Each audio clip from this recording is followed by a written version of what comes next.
I never thought that moving out of my small hometown for the first real time would land me in the middle of a lie so huge. It would shake everything I believed about the world. After finishing college in tiny town Oregon, I got a job at a major electronics company in Seattle. The city was massive, noisy, and overwhelming, so different from the quiet life I was used to. I'd only been here once before on a high school trip, and now I was expected to start a life completely on my own. During those early homesick months, when the city felt like it might swallow me whole, I met Liam. It was a rainy Thursday, and I was heading back from the subway after another exhausting commute when someone called out behind me. "Hey, you live in the brick apartment on Spring Street, right?"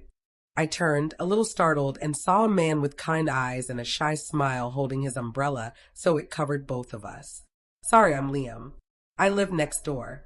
We've said hi a few times, but I thought it was time to introduce myself properly." That night, we walked home together. Born and raised in Seattle, he knew the city inside out.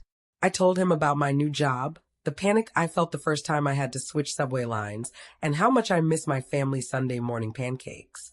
He laughed and said he could relate, but he missed the quiet of a slower life.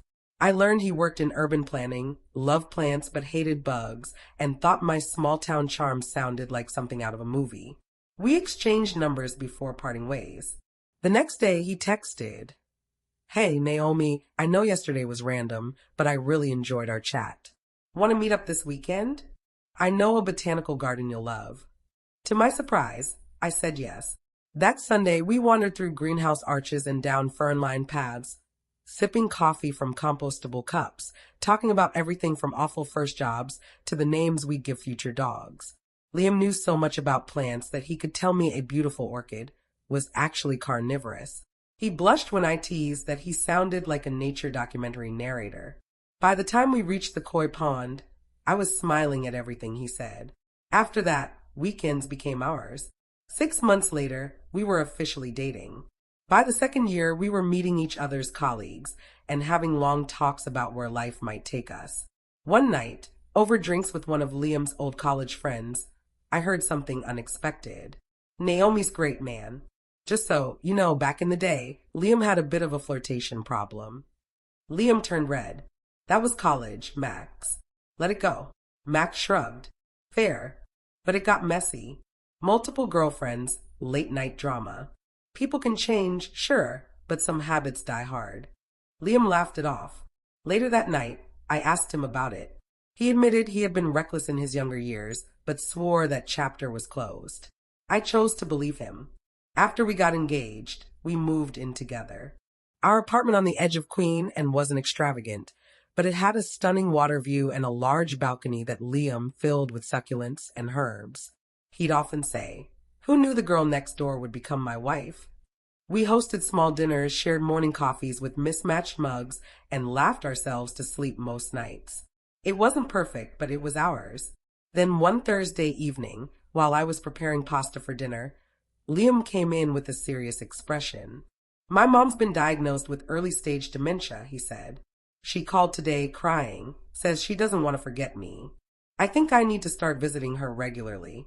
I was stunned. I had only met Margaret, his mother, once at our engagement dinner. She had seemed sharp, independent, even intimidating. "When did this start?" I asked. "She's been forgetting small things for months, but the doctor confirmed it yesterday. She's been placed in a memory care facility near Tacoma." "Of course you should visit her," I said immediately. "Every weekend if you want. I can come with you." "No," he said quickly. "They said new faces might confuse her. I should go alone for now." Starting that weekend, Liam left early Saturday mornings and came home late, claiming Margaret needed emotional support. At first, I baked cookies for him to take, then made cards. Slowly, I stopped asking because every mention of her made him distant. A year passed. My Saturdays became my own. Solo brunches, quiet walks, catching up on books. I even discovered a tiny cafe tucked into a garden alley that served the smoothest Ethiopian roast. The baristas started greeting me by name. One sunny afternoon, iced latte in hand, I wandered near our old neighborhood and on a whim walked past the brick building where Liam and I first met. That's when I saw her, Margaret. She was outside our old apartment, ringing the doorbell repeatedly, frustrated, but clearly not confused. She was well dressed, hair neat, handbag over her shoulder. Margaret. I called out. Her eyes widened. Naomi. What a surprise. Are you still living here? We moved last year, I said. But what are you doing here? Is Liam with you? Her face stiffened. I came to see you both. It's been over a year with no calls, no messages. Why would he move and not tell me your new address? My mouth went dry. Wait, you're not in a memory care center? What? No. I still live in my condo in West Seattle. I teach aqua fitness twice a week. My fingers tightened around my coffee cup. Liam told me you were diagnosed with dementia, moved to a facility near Tacoma, and didn't want visitors. Her eyes narrowed. He said what? And just like that, everything began to unravel. I brought Margaret back to our apartment. She looked around the plant-lined balcony and muttered, "Funny how I had to find that out by showing up unannounced." "I'm so sorry," I said, still stunned. "Liam said he told you our new address," I explained. Margaret let out a short, cold laugh. "Oh, did he now?" I made her a cup of coffee and set it in front of her. She stirred in a splash of cream but didn't drink. Her eyes softened, not angry but worried. "What else did he tell you, Naomi?" she asked. I swallowed hard. "That you were diagnosed with dementia over a year ago, moved to a facility in Tacoma, and shouldn't have visitors because unfamiliar faces would upset you." She blinked and leaned forward slowly. Voice low and sharp, Naomi began. "I teach water aerobics on Tuesdays and Thursdays. Saturdays, I go line dancing. And last week, I took first place in our local gardening contest." With impressive speed, she pulled out her phone and tapped open her photos. She flipped to one of her standing beside a towering sunflower, ribbon in hand, grinning proudly. "Taken 4 days ago," she said. "I'm perfectly fine." The room seemed to tilt. I set my mug down and gripped the table. "Then where the hell has he been going every Saturday for the past year?" Margaret's lips pressed thin. "That's what I came to find out." She fixed her gaze on me. "I need you to call him. Don't tell him I'm here. Just ask where he is." I hesitated. "I'm not asking for drama, Naomi," she said gently. "But if he's been lying to both of us this long, we deserve to know what else he's hiding." I nodded, pulled out my phone, and dialed. Liam picked up on the third ring. "Hey, babe, everything okay?" "Yeah," I said, keeping my tone steady. "Just wondering where you are." "I'm with Mom. Saturday visit." "What's the name of the facility again?" I held Margaret's gaze. She sat frozen across from me. After a pause, he said, "Oh, it's one of those long names. Maple View something." "Why?" "I was thinking of sending her a card." "That's sweet, but don't worry about it. I'm already here. Actually just heading out. She had a rough day." I forced a small laugh. "Okay, drive safe. See you tonight." The moment I hung up, Margaret shook her head in disbelief. "He just lied to you, while I'm sitting in your kitchen drinking your coffee." I stood, hands trembling. "He's cheating." Margaret's jaw tightened, but she didn't argue. Instead, she said, "I think it's time we find out just how far this lie goes." We started with the closet, always locked with a small padlock, supposedly holding only tax documents and insurance papers. Margaret didn't hesitate. She wedged a pair of scissors between the door and the frame until the lock clicked open. Inside, hidden among boxes of old coats and tangled cables, was a shoebox.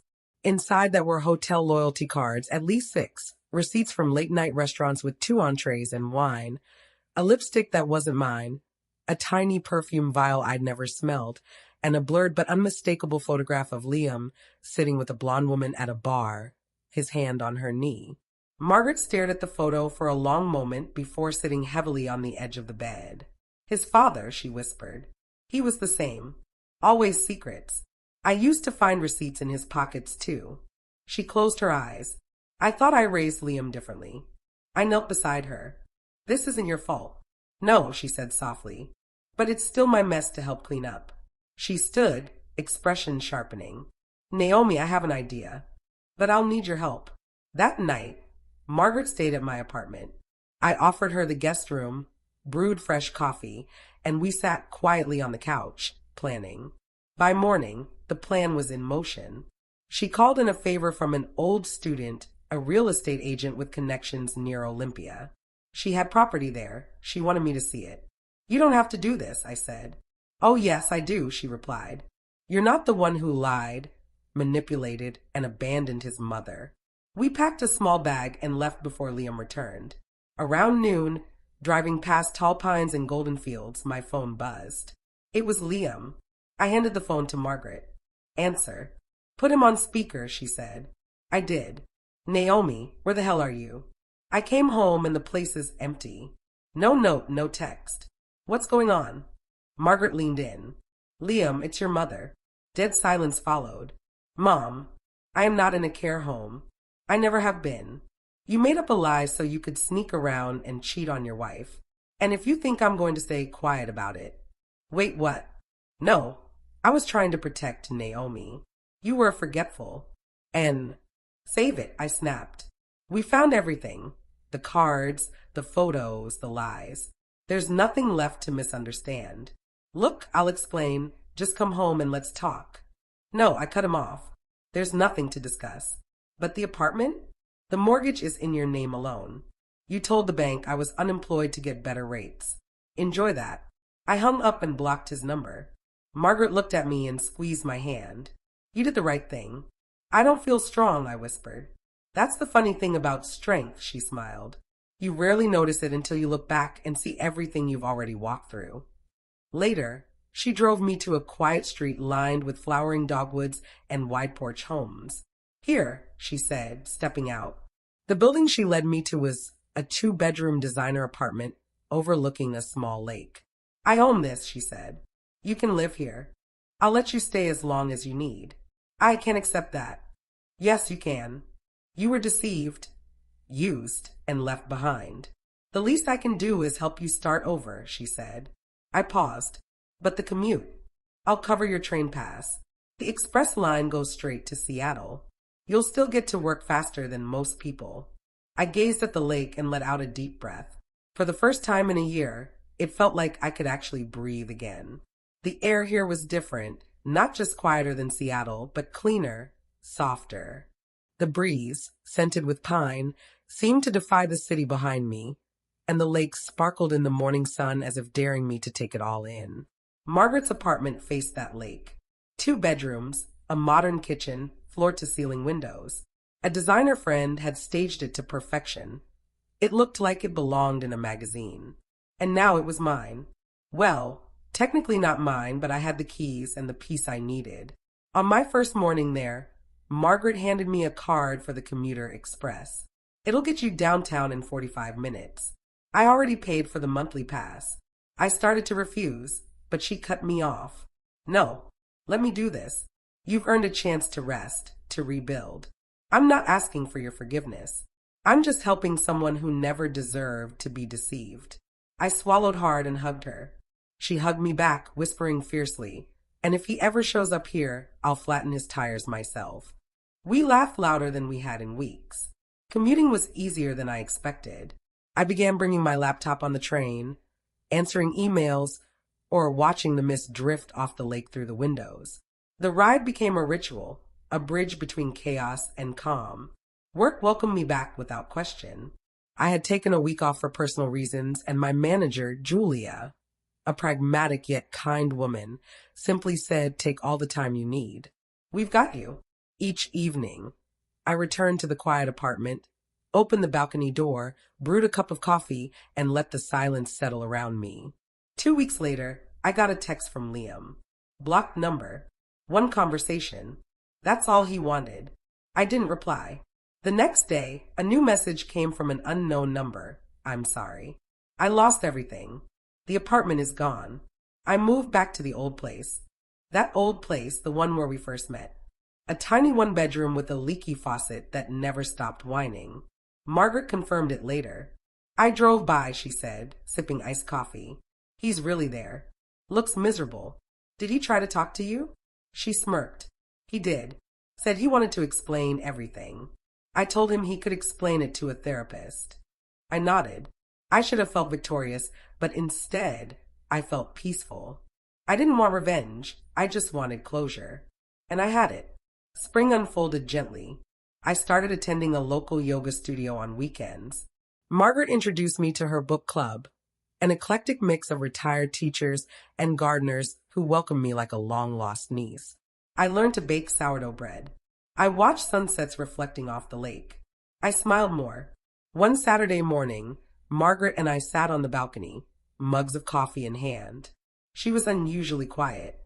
"I've been thinking," she said after a while, "about all that time I lost, assuming Liam was too busy to visit. I wondered if it was my fault. Maybe I said something that upset him." I reached over and squeezed her hand. "It wasn't you," I said. "It never was." She gave a small, pained smile. "It still hurts." "I know," I replied. "It does. But—" She lifted her chin. "I've decided to sell the condo in West Seattle. Start over. Maybe travel. There's a group tour to Nova Scotia I've been eyeing. You should come." "I just might," I said. We let the morning breeze fill the silence, our coffee growing cold. "You've changed," she observed suddenly. "You sit straighter. You speak slower. Less apology in your voice." I blinked, surprised. "No," she said. "It's because you stopped carrying someone else's lies." One June afternoon, at the local farmer's market, someone tapped my shoulder. "Max, Liam's old college friend." "Naomi." I froze. "Max, wow. Sorry, didn't mean to startle you." "It's just wow, it's really you." We chatted briefly. He was visiting his cousin, had moved away months ago. "I heard about Liam," he said. "I'm sorry. You didn't deserve that." "Thank you," I replied. "He's a mess, you know." Max laughed. "I tried to crash on your couch." "No," I said politely, smiling. "I hope he finds his way, but I'm not waiting around to see if he does." Max nodded slowly. "Good. You look peaceful." "I am." On the 1-year anniversary of the day Margaret rang our old doorbell, I invited her over for dinner. We cooked rosemary chicken, garlic potatoes, and a fresh arugula salad. She brought tiramisu from a local bakery and a bottle of red wine. Halfway through, she reached into her bag and pulled out a small package wrapped in brown paper. "What's this?" I asked. "Open it." Inside was a photo frame. It held a picture of the two of us taken the day we first visited the apartment, me on the balcony, coffee in hand, smiling with exhaustion, Margaret standing beside me, arms crossed, smirking. Beneath it, in her neat cursive, "When the lie fell apart, the truth found a home." I swallowed hard. "Thank you," I whispered. "No," she said, lifting her glass. "Thank you." We toasted, not to revenge, not to escape, but to freedom. Later that night, after she left, I stood on the balcony, gazing at the lake. The moon shimmered across the water like a silver thread. A soft, cool breeze rolled in, and for the first time in a long, long while, I felt whole. If you enjoyed this story, don't forget to subscribe to my channel for more heartfelt journeys and stories of hope and resilience.